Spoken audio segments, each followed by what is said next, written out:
Сәлеметсіздер ме, құрметті оқушылар? Біз бүгінгі сабағымызда y тең ax куб түріндегі функциялар, олардың графиктері және қасиеттерін қарастыратын боламыз.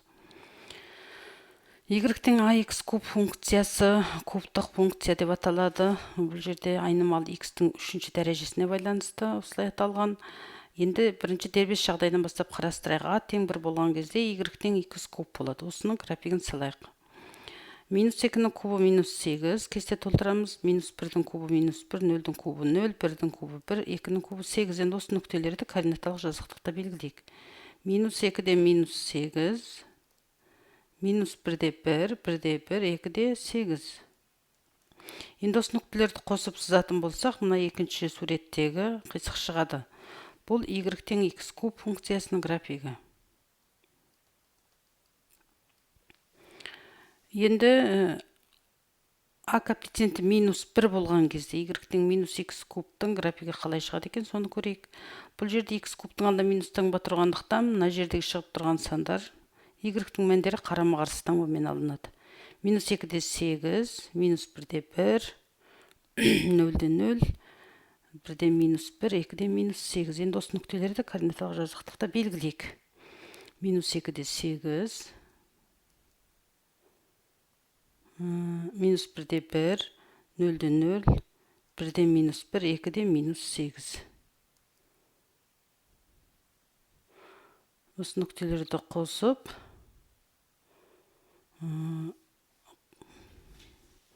графигін сызатын болсақ,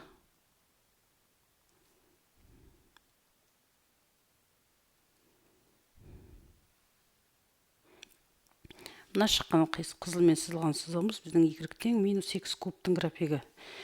Енді жалпы y тең ax куб түріндегі функциялардың графиктері осындай қисықтар шығады. Бұл жерде тек айырмашылығы a 0-ден үлкен болған кезде бірінші және үшінші ширекті болады. Функцияның графигі a 0-ден кіші болған кезде екінші және төртінші ширекте сызылады. Осындай түрдегі графиктер куб парабола деп аталады. Куб парабола.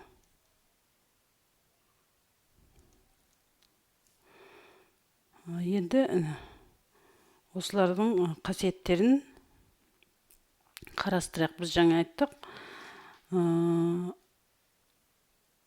a 0-ден үлкен болғанда бірінші және үшінші ширекте болады деп, мына бірінші жағдай. a 0-ден кіші болғанда бірінші және төртінші ширекте шығады екен графигі. Енді қарап отыратын болсақ, x-тің қабылдайтын мәндерінің жиыны минус шексізден плюс шексіздік. Мәндерінің жиыны да минус шексізден плюс шексіздікке дейінгі сандар. R-мен жазуға болады. R дегеніміз барлық нақты сандар жиыны деген сөз. Екінші a 0-ден кіші болған жағдайда да анықталу аймағы барлық нақты сандар жиыны, мәндер жиыны да барлық нақты сандар жиыны болады.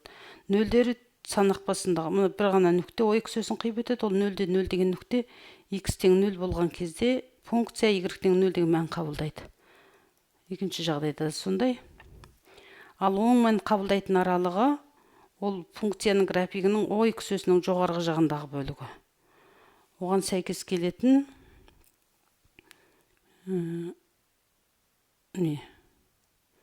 жоғарғы жағындағы бөлікте график сызып тұрған сәйкес келетін x-тің мәнін жазамыз. 0-ден плюс шексіздік. X 0-ден плюс шексіздік аралығы болғанда функция оң мән қабылдайды. Ал x минус шексіздіктен 0 болған кезде, аралығында болған кезде теріс мән қабылдайтында график o эксөсінің астында сызылып тұр. Ал енді минус a 0-ден кіші болған жағдайда керісінше болады. x минус шексіздіктен 0 аралығында болған кезде оң мән қабылдайды. 0-ден плюс шексіздік болған кезде теріс мән қабылдайды. Енді өсу кему аралығы деп қарастыратын болсақ, бірінші жағдайда функция өспелі. Минус шексіздіктен плюс шексіздік аралығында өседі функция. Екіншісінде функция кемімелі. Кемейді минус шексіздіктен плюс шексіздік аралығында. Жалпы өспелі кемімелі дегенді қалай қарастырамыз? Мысалы, x-тің 2 мәнін аламыз. Мына жерде 1, 2 деген мәнді алайық. X-тің мәні x тең 1, x-тің 2 деген мәнді алайық. 1-ден 2 үлкен. Енді осыған сәйкес келетін y-тің мәнін табайық. 1-де 1, 2-де 8 деген мәнін қабылдап тұр. Сол кезде міне аргументтің кіші мәніне функцияның кіші мәні сәйкес келіп тұр, аргументтің үлкен мәніне функцияның үлкен мәні сәйкес келіп тұр. Барлық нүктелерінде осындай болған жағдайда функция өспелі болады. Ал енді мына жерде мысалы 1 менен 2-ні алып көрейік мына жағдайда. 1-ден 2 үлкен, а 1-ге сәйкес келетін мәні -1, 2-ге сәйкес келетін мәні -8. Бұл жерде -1, -8-ден үлкен. Аргументтің кіші мәніне функцияның үлкен мәні сәйкес келіп тұр. Аргументтің үлкен мәніне функцияның кіші мәні сәйкес келіп тұр. Осындай жағдайда функцияны кеммелі деп атайды. Енді функция графиктері санақ басы, координаттар басына қатысты симметриялы. Координатталар бас нүктесіне қатысты.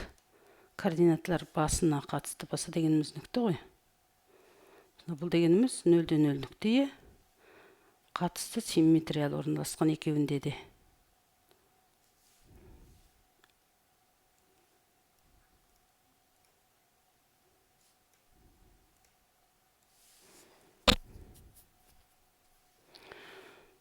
Осындай қасиеттері осы. Енді бірнеше есептер қарастырайық оқулықтан. 26-да бірінші есепте нүктелер берілген 8 нүкте y-тің x функциясының графигіне тиісті ме дейді. Егер бұл нүктелер бұл функцияның графигіне тиісті болса, функцияның теңдеуін қанағаттандыру керек. X-тің орнына бірінші координатасын қойғанда, екінші координатына тең сан шығу керек. Соны тексереміз енді. Y тең. X-тің орнына 2-ні қоямыз. 2-нің кубы тең болады 8.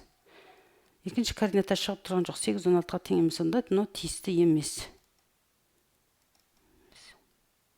А нүктесі тиісті емес екен. Екіншіні көрейік. Мысалы, y тең 3-тің кубы 27 болады. 3-ті 3 рет көбейткенде ол 56-ға тең емес, 54-ге. Бұл да тиісті емес. С нүктесі де тиісті емес. Үшіншісін көрейік. Y тең -0,2-ның кубы тең болады -0,8. Бұл жерде -0,8 екен екінші координата тең болып тұр. Бұнда тиісті болады. Бұл М нүктесі. Осы сияқты қалғандарын өздерің тексеріп көріңдер балалар. Келесі есеп 26-да 7. Y тең -0,4x кубпен y тең -0,3 x қосылған 5 функцияларының графиктері қиылыса ма дейді. Енді біз кішкене нобайларын жасасақ, нақты сызбаймыз графиктерді. X, Y.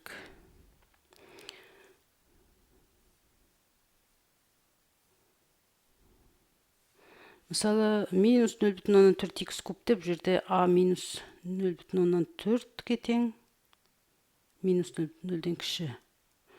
А 0-ден кіші болған жағдайда графигі екінші және төртінші ширекте шығады.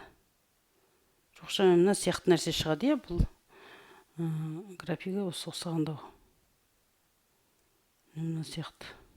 Кішкене нашарлау сызды, қайталап сыза салайын.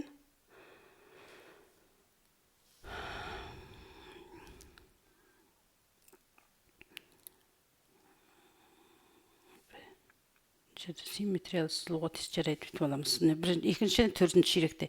Енді мына сызықтық функцияның графигін салайық.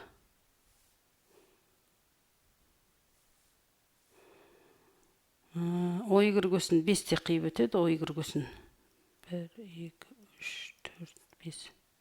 Мына жерде қиып өтеді. Енді мысалы x-тің орнына 5-ті беріп көрейік. X тең 5 болғанда қандай нүкте шығады екен? Y тең -0,3 көбейту 5 қосу 5. Мынау -1,5 қосылған 5 тең болады 3,5. Сонда x 5 болғанда y 3,5 болады екен. Осы нүктені белгілейік. 5 болғанда 3,5 деген мына жерде. Мына нүкте. Енді осы екеуі арқылы түзу жүргізейік, осы екі нүкте арқылы. Мұнда қиылысып тұр екі функция. Бізге қиылысу нүктесінің координатасын сұраған жоқ, тек қиылыса ма деп сұрағандықтан осылай шығаруға болады. Қиылысады деп жазамыз. қиылысады. Келесі енді 26-та 8-ші есептің біреуін көрейік. Мысалы, біріншісі минус 0,3х куб тең минус 4 дейді. Түбірлердің жоқ мәндерін графиктік тәсілмен табыңдар дейді. Графигін сызуымыз керек.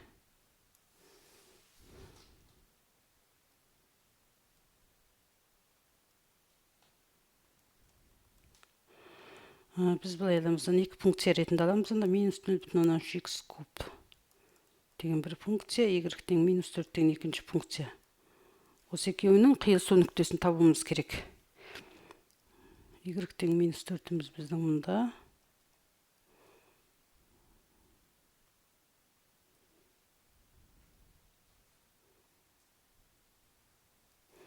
Y тең минус 4.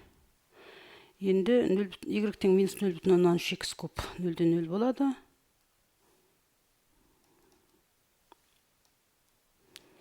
0-ден 0, 1-де 1-ді қоятын болсақ, минус 0,3.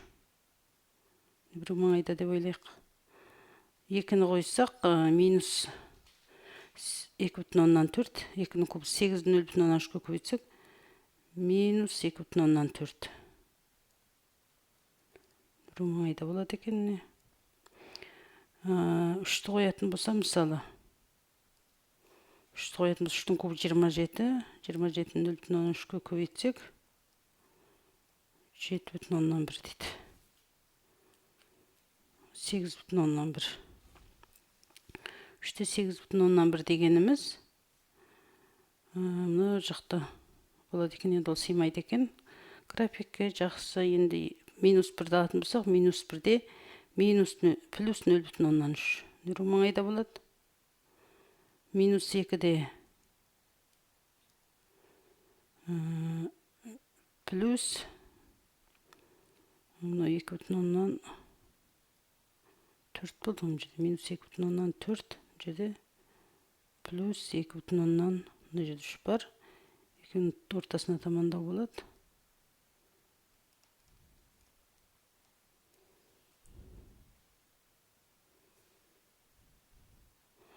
Енді осыларды қосып графигін сызатын болсақ,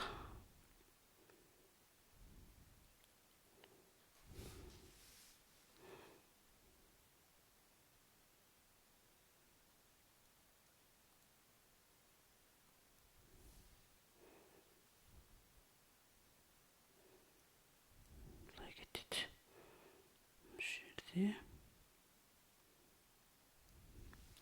жаңа 3-те 8,1 нәрсе деді. Маңайда болады деген сөз.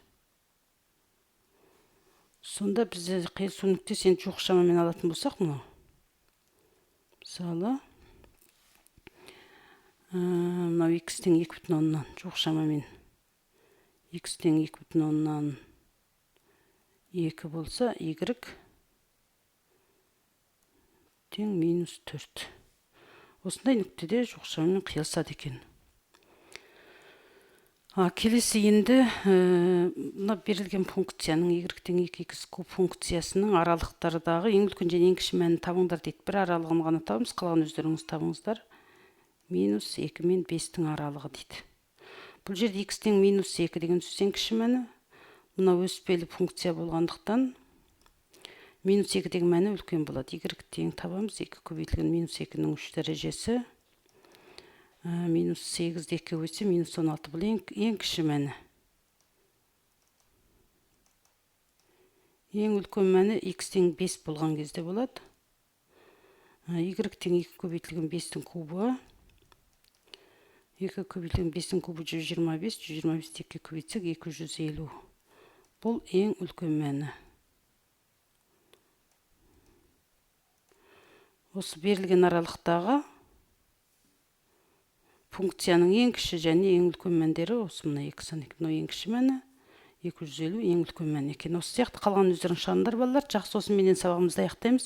Келесі кездескенше сау болыңыз.